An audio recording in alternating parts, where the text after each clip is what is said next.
Welcome, everybody, to this episode. Today's guest, really excited to be joined by Brett Brohl, who is a managing partner of Bread and Butter Ventures based in Minneapolis. Us here at 43 North are very grateful to Bread and Butter Ventures that they've invested in 43 North's portfolio companies such as Big Wheelbarrow, ShearShare, and Otrify. And we're excited to have you join us today, Brett. So glad you could be here. Why don't we just kick it off with tell us a little bit about who you are and what you do? Yeah, I was an entrepreneur for a long time. So I was CEO of a couple of tech startups with varying levels of success and or failure. I've raised venture capital. I've bootstrapped some companies. And about 8 years ago, I moved to the investing side of the world, both through Techstars and have worked and run multiple Techstars accelerator programs, and with Bread and Butter Ventures, where I'm one of the managing partners. So I've been on both sides of the spectrum when it comes to venture-backed startups. Amazing. And could you tell us a little bit more about Bread and Butter Ventures, like what your specific focus is, what you're looking for in companies? Yeah, Bread and Butter Ventures, we're a seed stage venture capital fund that invests really anywhere in the United States. We do have a couple investments outside of the US as well. And we invest in food tech, health tech, and enterprise SaaS. I lead our food tech practice.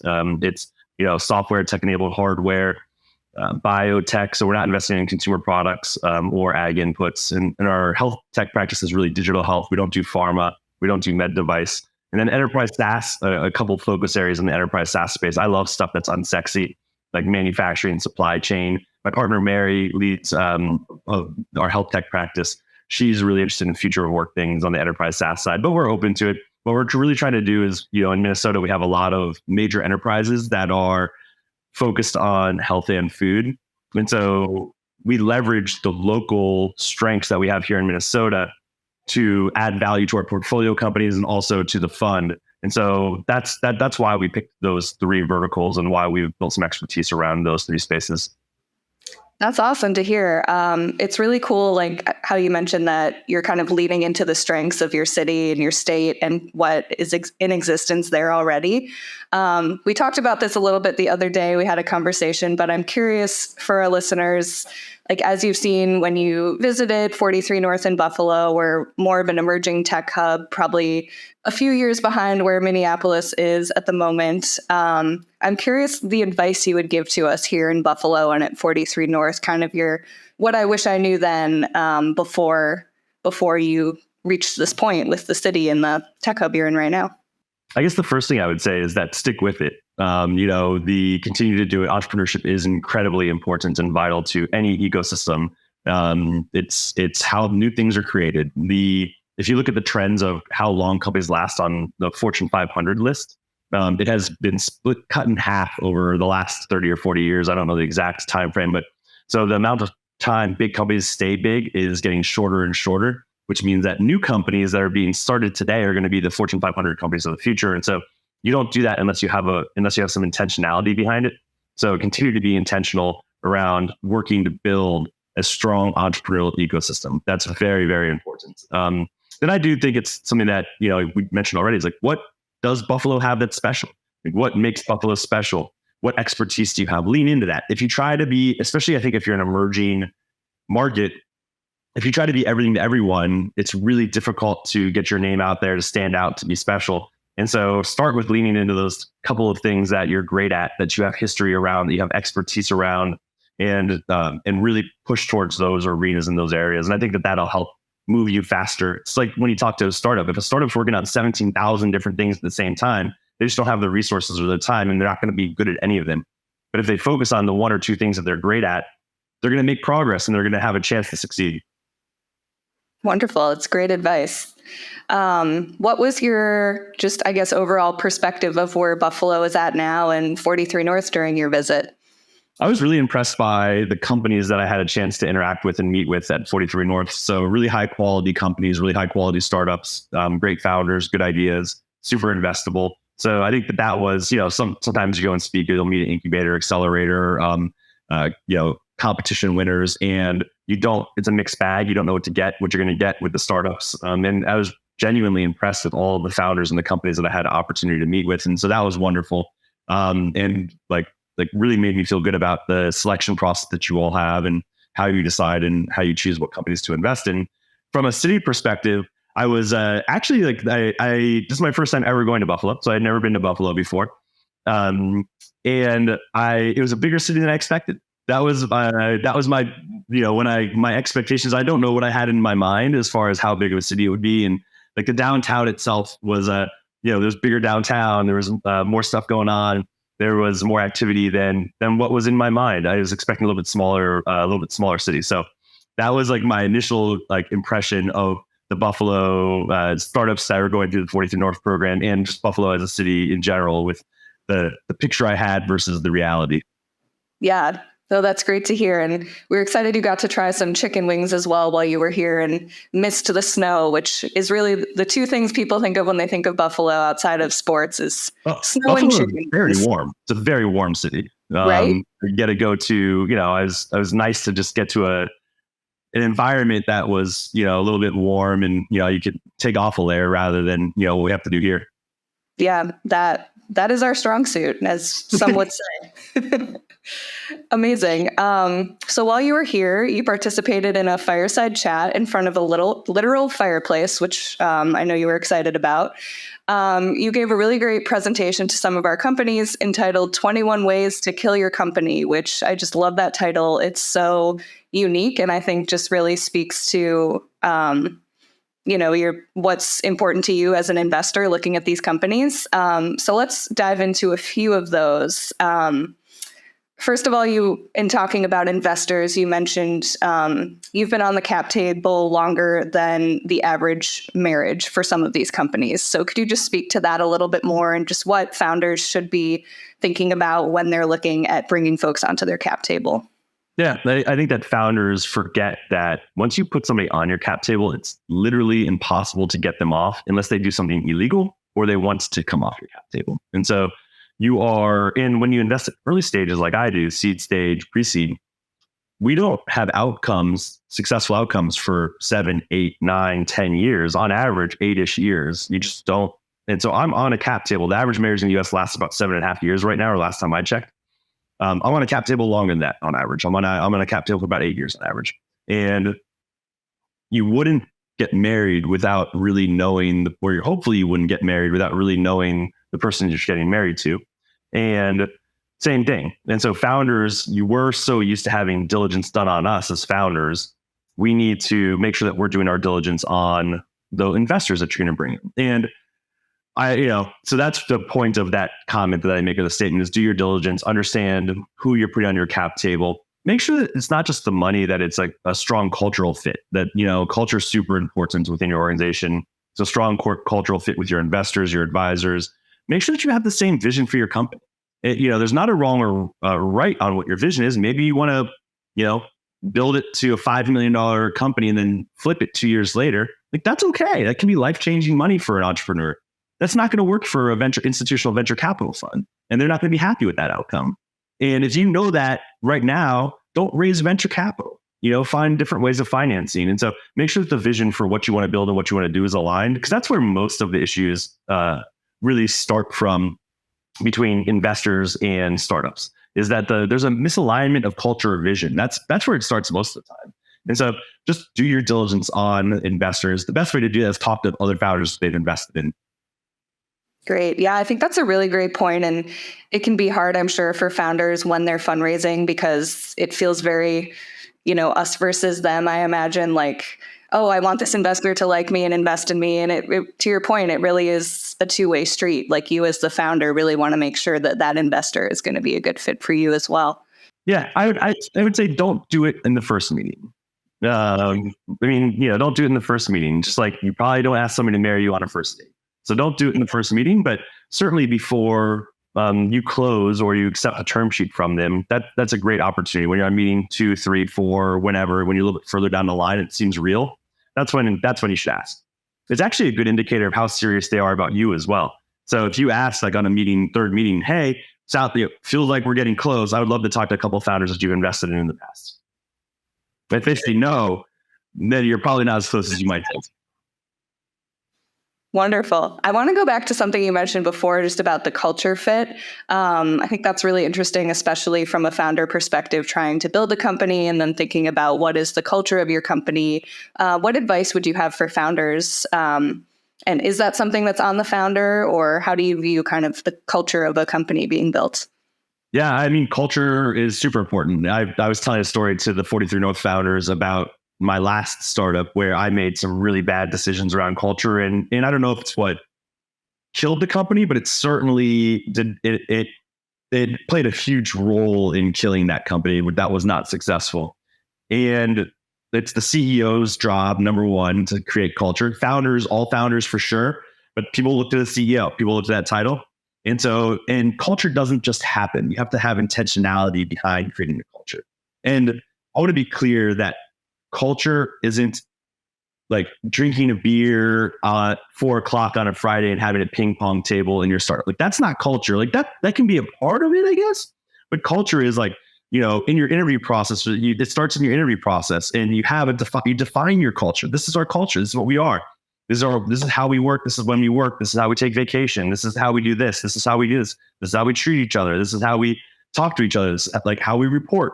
Culture is all of those things, and being very specific and intentional about it, and making sure that everybody that comes to work for you or with you is comfortable with the way you work. And there's also not a right or wrong. There's probably some wrong ways to build a culture. There are poisonous and bad cultures for sure. But there's also multiple right cultures. And so you don't have to build the culture that you see on TV. You don't have to build the standard, I think what people think of like entrepreneurship culture. You have to build what works for you and what you're comfortable with. And there's multiple right. There's also multiple wrong, but there's not just like a one size fits all culture for every startup that's successful out there. But you have to be intentional behind it. It takes intentionality. Yeah. How do you think that would fit in, I guess, as far as hiring? So as you may remember, we have Forge Buffalo as part of 43 North, which is built to help our portfolio companies recruit. 43 North as a New York State sponsored organization, we are all about job creation, especially in the Buffalo area. So what advice would you have for founders who are hiring, whether it's entry level, C-suite folks, just really trying to figure out in the interview process if someone will be a good culture fit? Two things. One, I guess, like, less in the interview process, or more, it's don't sacrifice culture for other things. And so if somebody has like a perfect resume for the role, and we all feel pressure as entrepreneurs when we raise capital, especially, we need to put butts in seats. We feel that an incredible amount of pressure to get people working, to start making progress, to do the things you just told all of your investors and stakeholders that you're going to do. That usually takes people and talent. And don't give in to that pressure and sacrifice culture on a hire. And so while you're going through your interview process, if it doesn't feel like a good fit, don't hire that person. And that's why it's important to define your culture up front. Because if you don't have your culture defined, how are you going to interview for it? And so define your culture up front. And then during the interview process, tell them about it. Like, this is our culture. This is how we work. This is what we do. People that don't fit will opt out themselves. Or you'll quickly, as a hiring manager, get strong indications that they're not going to be a strong fit for your organization because of culture, even if their resume hasn't. Like, they obviously have the ability to do the job, and it's like a non-starter for me. If somebody doesn't fit culturally, it's an absolute non-starter. Yeah, that's great to keep in mind, because that process, similar to fundraising, I'm sure is can feel very pressured if you really need someone to fill a role, but that's great advice to really take your time and make sure someone will be a great fit for the long term, hopefully. Similar to that, in our program specifically, and I'm sure you've seen this as well with some of your founders at the early stages, as they're building their teams and hiring, that founder is really learning to become a manager at the same time. What advice do you have for founders who may be leading and managing anyone, I guess, just more people than they're used to, being a solo founder or maybe a co-founder, and then now all of a sudden they're taking on this managerial role? What advice would you give to them? Be data-driven. So use metrics, set KPIs, set goals. Make sure everybody in your organization knows what they're working towards. If you don't have goals set and timeframes behind those goals, if you don't have goals set, then people are going to be working to whatever they think they should be working towards. And so it's really 2P. It's like, I don't care if you use OKRs. I don't like whatever goal setting mechanism you have, set goals and then track how you're progressing against those goals. And that's the best way to manage. Even if you don't know how to manage, numbers don't lie. Or if you're intellectually honest anyways, like your numbers won't lie. And so it gives you at least a starting point and a process to manage people where they'll feel like they know at least what they're working towards. And they know how they're performing against that track. So there's a lot of nuance of like, how do you set the right goals? How do you set the right KPIs? That stuff, which we don't have time to get into. But set goals. And if you're not good at setting goals, get some advisors or mentors or investors around you that are really good at that and have them help like, hey, this is probably not a good goal. This is probably a good goal. It's actually also great to involve your team in that goal setting process. People are far more likely to achieve goals if they feel like they had a hand in setting that goal. If you're handed a goal, you're less likely to feel good about it than if even if it's the exact same goal than if you helped or, get to the point where that goal is set. And so involving your team in the goal setting process is really crucial and important as well to get their buy-in. I guess like the last thing is like, do what you say, so as a leader, like if you say you're going to do something, make sure you do something, lead by example. All of that stuff is important as well. But I mean, probably my number one like thing, if nothing else, is set goals, communicate well, be open, be honest yourself, be transparent yourself, do all of those things, set the types of examples that you want from your team as well. Yeah, exactly. Like be a real, normal, transparent human. It's so helpful. I guess along those lines, switching to maybe a sillier question right now, what would you say is a blooper you've had in life, either as a founder or an investor? Kind of what is your most embarrassing moment? Most embarrassing moment? I don't know. Like I've made some real mistakes. I've made a lot of mistakes. I built a toxic culture in one of my startups, which was by far my biggest mistake as a founder. I made some bad hires that weren't culture fits, and I had a couple of people that worked with me for years and years and years had to shove it in my face and say, "This is not okay, Brett. You need to fix it." That's my biggest blooper ever, and like I said, it probably killed one of my companies. It's not really a funny one. It's a good learning experience, and it's like a bit of what's driven my it's a bit of what's driven me to talk about culture a lot. As an investor on the investor side, I mean, there's plenty of great companies that I haven't invested in that now I look at, I'm like, oh shit, I missed that one. Should have probably invested in that one. And that's a good message to entrepreneurs too, right? Is just because an investor passes on you doesn't mean that you can't build something great. Every investor has that, what they call their anti-portfolio, which are companies that they could have invested in that they didn't invest in and have gone on to do great things. And we talk to so many great companies every year, and inevitably we're going to pass on some that end up building great things. And so there's some that I'm embarrassed. I'm like, I can't believe I didn't invest in that company. That was a huge mistake. And so, it's those are some of the things that I think about more from like a man, oops, versus like a big giant blunder. I did give a talk. I gave a talk in Sao Paulo, Brazil once, and I don't speak Portuguese, and I don't know that this actually happened or not. But one of our portfolio companies is from Brazil, and I had the founders translate my slide deck into Portuguese for me. But then afterwards, I didn't actually validate that he didn't put jokes in there. And knowing them, they might have put some jokes in where people laughing at odd, wrong times during that talk. That might have happened. But I don't know. I'm happily happily unaware if it did. But that was an interesting one. Yeah. That's amazing. I personally hope they did, because that would be great for everyone but you. But yeah, I just put some Easter eggs in there. Throw some Easter eggs in there. Yeah. What is an app or website or platform you're currently using at the moment that you can't live without, or that you would like to shout out? An app or platform that I'm currently using that I can't live without. Let's see. I mean, we manage and maintain a lot of our relationships through HubSpot, and HubSpot's been great for CRM building, and so we've been really happy with that. I mean, the thing I probably can't live without the most, I'm very I use my inbox as I use my inbox as my to-do list. And I use my, like, if you email me, I get back to you. Like I have a 24-hour rule.